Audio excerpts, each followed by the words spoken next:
मुझ मंगलमय संत समाज, धर्म प्रेमी बंधुओं एवं श्रद्धा मूर्ति देवी,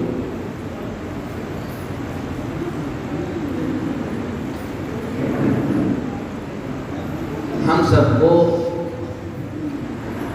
दो चीजों की बड़ी तृष्णा होती है। एक धन की तृष्णा और दूसरी उम्र की तृष्णा।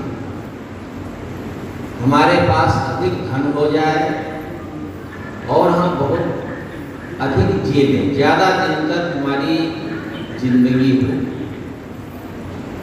इसके लिए हम दिन रात सोचते रहते हैं कैसे धन आए, किस प्रकार से हम धनोपार्जन करें। मेहनत से, ईमानदारी से जो धनोपार्जन होता है उससे तो जीवन में सुविधा भी मिलती है, आराम मिलता है और मन प्रसन्न होता है। लेकिन गलत तरीके से जब धन उपार्जित करने की तृष्णा बढ़ती है तो हर समय आदमी अशांत, पीड़ित और दुखी ही रहता है।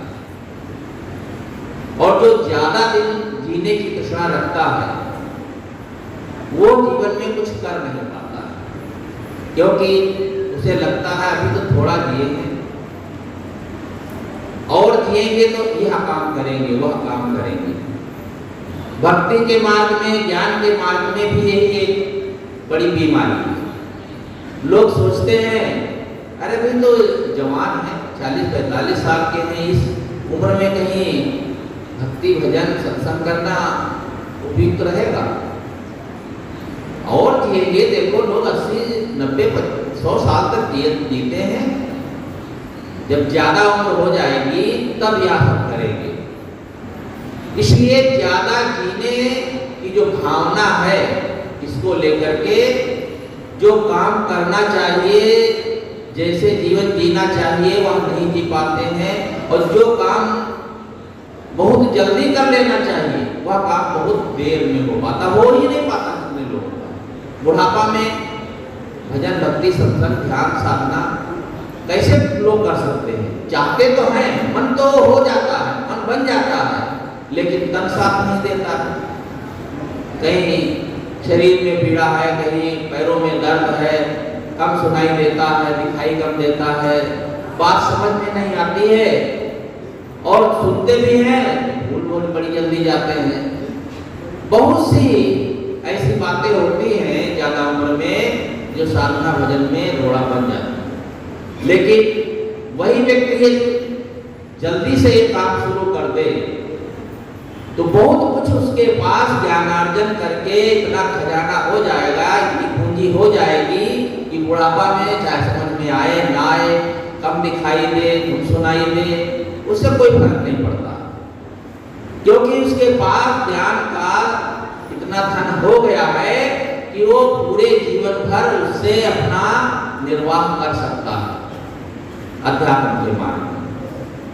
ये बचपन से जो संत लोग देखते हैं, छोटे छोटे 10, 15, 20, 22 साल के उम्र में आ जाते हैं, ये 40, 45, 50 साल की उम्र में जाते जाते इनके भी सबके शरीर तो शरीर हैं, शिथिल होते हैं, अंग शिथिल होते हैं, अंग बहुत से काम नहीं करते हैं, लेकिन इन्हें कोई चिंता नहीं होती, क्योंकि जो बुढ़ापा में हमने सोचा था कर लेंगे वो पहले से ही कर लिए, और उस ज्ञान को की थाती ऐसी हो जाती है कि आराम से बैठे बैठे खाते। जिसके पास खूब धन हो जाए, कोई पेंशन पाता है ना, तो बैठे बैठे खाता है क्योंकि पेंशन आ रही है। किसी के पास बहुत खजाना हो, 50 लाख रुपए हो, बैंक में जमा कर दे, उसका ब्याज मिलता रहे, कितने आराम से खाए। इसी प्रकार से इनके पास ज्ञान का खजाना इतना हो जाता है कि ये इनको चिंता नहीं रहती है, आराम से उसी ज्ञान में मग्न रहते हैं और अपना पूरा जीवन बिता देते हैं। कोई सोच नहीं रहती है कि बुढ़ापा आ जाएगा, दिखाई नहीं देगा तो क्या करेंगे, कैसे साधना करेंगे, कैसे भजन करेंगे। वो सब ऑटोमेटिक होता रहता है। शरीर से भले कम हो पाए पहुंच जाता है। इसलिए बहुत अधिक दिन जीने की जो तृष्णा है वो आगे करेंगे, ये बहुत खतरनाक है, इससे बचना चाहिए। और धन के बारे में तो आप लोग जानते हैं कि धन तो ऐसा है कि इससे कभी तृष्णा बुझती ही नहीं है। सदगुरु राम सूरत साहब हमारे दादा गुरु जो भी फोटो लगा उसके नीचे एक चौक को लिखी है साखी कि उन्होंने कहा है कि तन की भूख तनिक है तृप्त पाव या शेर, मन की भूख अथाह है तृप्त न पाए समेत। शरीर की भूख थोड़ी होती है, कोई एक पाव खाएगा बहुत खाने वाला होगा, एक 1.5 किलो खा लेगा बस, इससे ज्यादा क्या खाएगा। लेकिन मन की जो भूख है, मन की तृष्णा है, अथाह है, चाहे सुमेर पर्वत के समान धन मिल जाए, यानी चाहे जितना कुछ मिल जाए उसे कम ही कम लगता है। और जिसको जितना मिला है यदि उसमें कम लग रहा है तो कभी सुखी नहीं हो सकता। जितना मिला है मेहनत से प्रारंभ में वो बहुत है, ये हर समय जो सोचता है वो कभी दुखी होता ही नहीं है। उसके पास जो है वो लगता है बहुत मिल गया और इसमें काम चल रहा है और किसी की चाहना ही नहीं। कितने लोग कहते हैं अमुक चीज और हो जाती तो ठीक रहता, अभी थोड़ा सा मकान और बन जाता 2-4 कमरे तो ठीक होता, तो समझ लो वो अभी परेशानी में। जो हो गया, चाहे आश्रम हो, घर हो, कुछ भी हो, जो कुछ है हमारे पास बहुत है, इसकी ऐसी भावना होनी चाहिए। और जीना क्या है, कितने दिन जिएंगे, कितने मुफलिस हो गए, कितने तमंगर हो गए, खाक में जब मिल गए दोनों बराबर हो गए।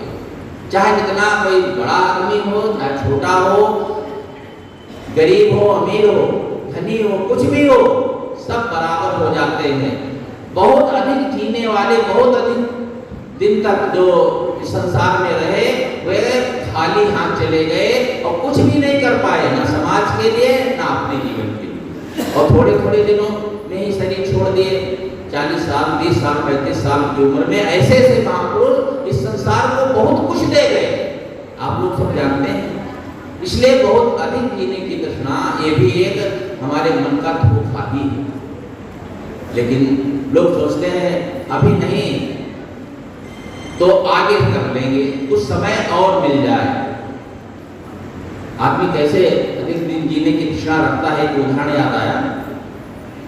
एक आदमी अपने घर के दरवाजे पर खाट पर लेटा था।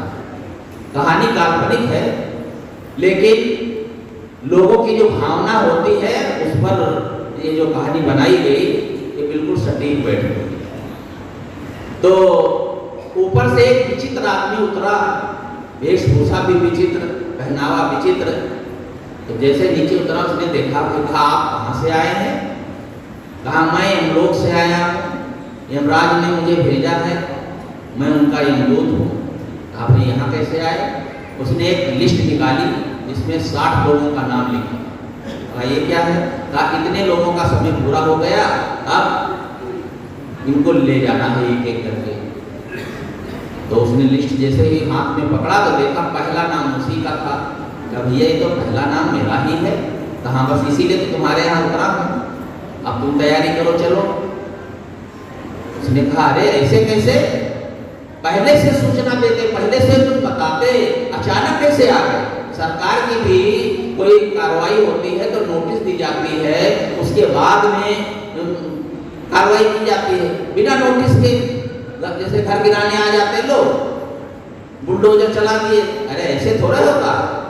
अरे कुछ सूचना तो देते। अरे सूचना दी थी, हम नोटिस जो है कागज में लिख कर नहीं भेजते, हमारे यहाँ से नोटिस कागज में नहीं आती है, आदमी के शरीर पर उतरती है। पहली नोटिस आ गई जब बाल पाक दिखा, दूसरी में नैन थी गुर गरन गिरन लागे दांत हैं, तीसरी में कमर झुक गई चलत पैर फिरात है।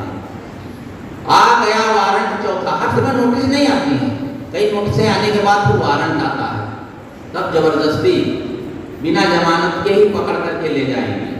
आ गया वारंट चौथा, हाथ कड़ी अब साथ है, अब भजन की कौन बिरिया कब दे ले बात है। शरीर चाहे जो कुछ साथ दे या न दे, लेकिन आपको जाना पड़ेगा। आप उसको घबराया, वो आदमी तो जानते हो आदमी बड़ा चालाक होता है ना, कोई ना कोई दांव जरूर निकाल लेता है। वो सोचता है कि अभी मानेगा तो है नहीं यमदूत, तो एक चाल चलता हूँ, ये सफल हो गई तो थोड़ा और पी लूंगा, महीना 2 महीना। तो उसने क्या किया, कहा देखो इतनी दूर से आया, थके मांदे हो, कुछ नाश्ता पानी कर लो। अच्छा ठीक है ले आओ। तो शरबत लेकर आया, उसमें नींद की गोली डाल दिया। उसने पिया, गहरी नींद आ गई, बहुत आराम से 2 घंटे तक सोता रहा। तो उसके बीच उसने उसकी जेब से वो पर्चा निकाला, उसने सोचा अपना नाम काट देता हूँ। तो सोचा यार नाम तो काट देंगे तो एक आदमी कम हो जाएगा, 62 रह जाएंगे, तो समझ लेगा। तो नाम काटता नहीं, काट दूंगा तो समझ लेगा, फिर भी ये छोड़ेगा नहीं। एक काम करता हूँ, मेरा पहला नंबर है ना, पहला नंबर काट करके अंतिम में लिख देता हूँ, तो रहेंगे 60 के 60, लेकिन मेरा पहला नंबर नहीं लगेगा, अंतिम में लगेगा। तब तक महीना 2 महीना और जी लेंगे ना। इतने दिन हम जिए हैं, कुछ नहीं कर पाए, बेकार में समय गंवाते रहे, और जी लेंगे तो कौन सी बहुत सा पहाड़ उलट देंगे। लेकिन तृष्णा तो तृष्णा होती है। 2 घंटे बाद वो उठा तो बड़ा खुश हुआ, कहा भैया आपने बढ़िया मदद की, ऐसा आतिथ्य सत्कार किया, मैं बड़ा खुश हुआ, आपको के साथ मैं क्या कर सकता हूँ। यमराज का आदेश तो पालन करना ही पड़ेगा, लेकिन जो मेरे बस का है, मेरे अधिकार में उतना कर सकता हूँ। मैं आपका पहला नंबर नहीं लगाऊंगा, आखिरी में आपको ले चलूंगा। तो क्या करता हूँ, अब नीचे से शुरू करता हूँ, आपको आखिरी में ले जाऊंगा, क्योंकि पहला नंबर है। आप समझ गए होंगे, उसने पहला नंबर खुद लगा लिया। हम बहुत होशियार बनते हैं, चतुर, लेकिन ऐसा होता नहीं। मैंने शुरू में कहा कि हमारी जो ये तृष्णाएं हैं यही दुख देती हैं, चाहे बहुत दिन जीने की हो, बहुत धन की हो, और तो बहुत चीजें।